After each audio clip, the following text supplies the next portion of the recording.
శ్రీవల్లి ఏంటి ఉంగరం పెట్టట్లేదు పెట్టు అని కౌశికి చెప్తూ ఉంటే అందరూ చూస్తున్నారు పెట్టు పెట్టు అని వైజయంతి నిషి తొందర పెడుతూ ఉంటారు.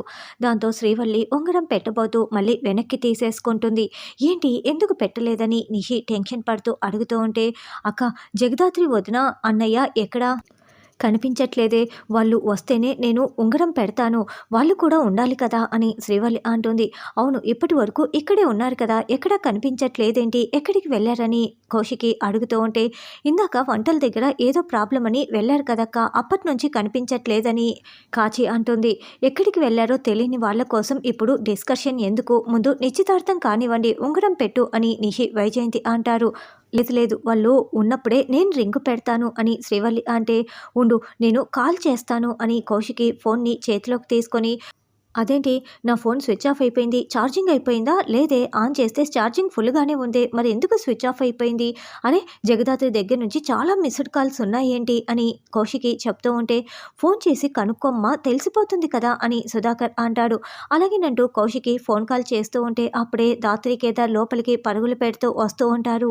జగదాత్రి ఫోన్ లిఫ్ట్ చేయట్లేదేంటి అని కౌశికి అనుకుంటూ ఉంటే అప్పుడే వదిన అంటూ ధాత్రి కేదార్ బయట నిలబడి కేకలు పెడుతూ ఉంటారు. ఏంటి జగదాత్రి కేదార్ ఎక్కడి నుంచి వస్తున్నారు, నీకోసమే కాల్ చేస్తున్నా అని ముహూర్తానికి టైం అవుతోంది రా లోపలికని కౌశికి అంటుంది. వదిన సురేష్ అన్నయ్య కిడ్నాప్ అయ్యారు అని చెప్పటంతో సురేష్ ఇక్కడే ఉన్నాడు కదా కిడ్నాప్ అవటం ఏంటని కౌశికి అంటుంది. లేదమ్మా ఇందాకటి నుంచి సురేష్ కనిపించట్లేదు, నువ్వేదైనా పని మీద బయటికి పంపించావేమో నన్ను అనుకున్నానని సుధాకర్ అంటాడు.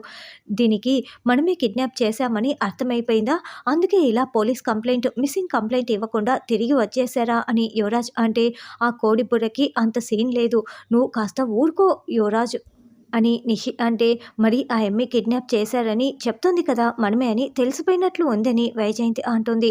అయితే వెంటనే పోలీస్ కంప్లైంట్ ఇద్దామని కాచి అంటుంటే అవసరం లేదు బావా ఇక్కడే ఇంట్లో ఎక్కడో ఉన్నాడని కేదార్ అంటాడు. అంగుళం అంగుళం ప్రతి ఒక్కరూ వెతకండి అని దాత్రి చెప్పడంతో ఆ పదండి పదండి అని నిషి వాళ్ళు కూడా నటిస్తూ వెతుకుతూ ఉంటారు. కోడిబుర్ర అంటివి కదమ్మి 5 నిమిషాల్లో కనిపెట్టేసింది, ఇంట్లోనే ఉన్నాడని కూడా కనిపెట్టేసిందని వైజయంతి అంటే పోలీస్ కదమ్మా అందుకే అలా కనిపెట్టేసి ఉంటుంది అని యువరాజ్ అంటాడు. వాళ్ళిద్దరిలో ఒకరు పోలీస్ అన్నట్లు మాట్లాడుతున్నావు ఏంటబ్బోడా అని వైజయంతి అంటే అదే జగదాత్రి వాళ్ళమ్మ పోలీస్ కదా అందుకే ఆ దృష్టితో ఆలోచించి ఉంటుంది అని చెప్పానని యువరాజ్ కవర్ చేస్తూ మనం కూడా వెతికినట్లు నటిద్దామని ముగ్గురు వెతుకుతూ ఉంటారు. అందరూ మొత్తం వెతికేసి ఎక్కడ కనిపించట్లేదని బాధపడుతూ ఉంటారు. ఆలస్యం చేసే కొద్దీ ప్రాణాలకే ప్రమాదం, వెళ్ళి పోలీస్ కంప్లైంట్ ఇద్దామని సుధాకర్ అంటే అవునని కౌశికి అంటుంది. నేను కూడా వస్తాను పదండి అని సుధాకర్ కౌశికి యువరాజ్ ముగ్గురు బయలుదేరుతూ ఉంటారు. అప్పుడే ఏంటి దాత్రి ఇంకా ఆలోచిస్తున్నావు అని కేదార్ అంటాడు. అన్నయ్య ఫోన్ స్విమ్మింగ్ పూల్ దగ్గరే కదా నాకు రింగ్ వినపడింది, నిషి నా దగ్గరికి వచ్చినప్పుడు కాళ్ళకి నీళ్లు అంటుకొని ఉన్నాయి అంటే విండో పక్కన స్విమ్మింగ్ పూలే కదా ఉంది అంటే అన్నయ్య ఖచ్చితంగా అక్కడే ఉంటాడు అని దాత్రి అనుకుంటూ అన్నయ్య ఎక్కడున్నాడో నాకు తెలిసిపోయింది కేదార్ స్విమ్మింగ్ పూల్ దగ్గరే ఉంటాడు పద వెతుకుదాం అని దాత్రి అంటుంటే కాచి వింటూ ఉంటుంది. వదిన అన్నయ్య ఎక్కడ ఉన్నాడో నాకు తెలిసిపోయింది రండి వదిన అని స్విమ్మింగ్ పూల్ దగ్గర ఉన్న గుంట దగ్గరికి తీసుకువస్తుంది. కేదార్ దాన్ని ఓపెన్ చేసి చూడు అని దాత్రి చెప్పగానే ఓపెన్ చేసి చూస్తారు. అక్కడే సురేష్ ఉండటంతో ముందు సురేష్ అన్నయ్యని బయటికి తీయండి అని దాత్రి అంటుంది. యువరాజ్ కేదార్ ఇద్దరు కలిపి స్పృహలో లేని సురేష్ని బయటికి తీస్తాడు. సురేష్ ఎందుకు ఇలా స్పృహలో లేడు, ఏమైంది జగదాత్రి అని కౌశికి బాధపడుతూ టెన్షన్ పడుతూ ఉంటే అంటే క్లోజ్లో ఉంది కదా ఊపిరి సరిగా ఆడి ఉండదు, ముందంతా దూరం జరగండి వదిన అని దాత్రి చెప్తుంది. పల్స్ కూడా చాలా లోగా కొట్టుకుంటోంది, సిపిఆర్ చేయాలి అని కేదార్ సిపిఆర్ చేస్తూ ఉంటాడు. ఏందమ్మి మనమేనని తెలిసిపోయేలా ఉందే అని వైజయంతి టెన్షన్ పడుతూ ఉంటే నాకే కాళ్ళు చేతులు ఆడట్లేదు, మీరు కాసేపు కాస్త సైలెంట్గా ఉండండి అని నిషి చెప్తూ ఉంటుంది. కేదార్ సిపిఆర్ చేయటంతో సురేష్కి స్పృహ వస్తుంది. అన్నయ్య అన్నయ్య మీకేమీ కాలేదు కదా అని దాత్రి కేదార్ కౌశికి ముగ్గురు కూడా అడుగుతూ ఉంటారు. రెండన్నయ్య అంటూ సురేష్ని గార్డెన్లోకి తీసుకువెళ్ళి అక్కడ బెంచ్ మీద కూర్చోపెట్టి వాటర్ తాగిస్తూ ఉంటారు.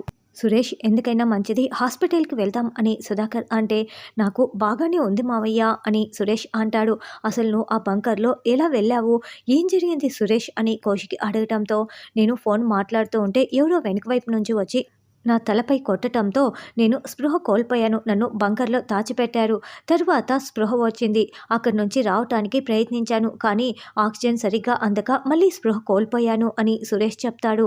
అంటే అన్నయ్యని ఎవరో కొట్టి ఇక్కడే దాచిపెట్టారు. కానీ ఈ నిషి వాళ్ళు మాత్రం ఎవరో కిడ్నాప్ చేసి వ్యాన్‌లో తీసుకువెళ్ళిపోయారని చెప్పారు అని ధాత్రి కేదార్ చెప్పటంతో ఇరికించేశారమ్మీ ఇప్పుడెలా అని వైజయంతి టెన్షన్ పడుతూ ఉంటుంది. లేదు లేదు బయట ఆ వస్తువులన్నీ అలా పడి ఉండటం చూసి ఎవరో కిడ్నాప్ చేసి తీసుకువెళ్ళి ఉంటారు అనే ఉద్దేశంతో చెప్పాము అని వీళ్ళు మాట మార్చేస్తారు. మీరు బయటికి వెళ్ళిన వారిలో మళ్ళీ ఇంట్లోనే ఉన్నారని ఎలా కనిపెట్టి వెనక్కి తిరిగి వచ్చారు అని కాచి అడగటంతో ఇంట్లో ఇంతమంది ఉండగా కిడ్నాప్ చేసి తీసుకువెళ్ళటం కష్టం కదా, అందుకే మేము ఊహించి తిరిగి వచ్చేసామని ధాత్రి చెప్తుంది. సమయానికి మీరు వచ్చారు కాబట్టి సరిపోయింది. ఇంకాసేపు బంకర్‌లోనే సురేష్ ఉండి ఉంటే ప్రాణాలు పోయి ఉండేటివని సుధాకర్ అంటాడు.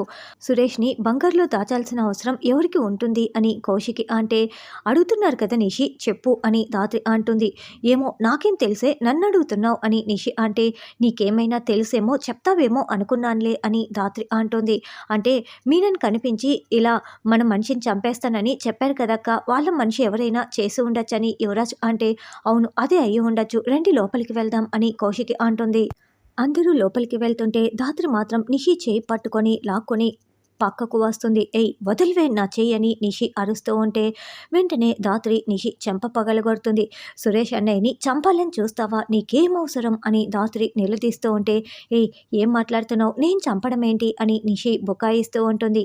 సురేష్ అన్నయ్యని కిడ్నాప్ చేసి బంకర్లో దాచిపెట్టింది నువ్వేనని నాకు తెలుసు అని ధాత్రి అంటుంది.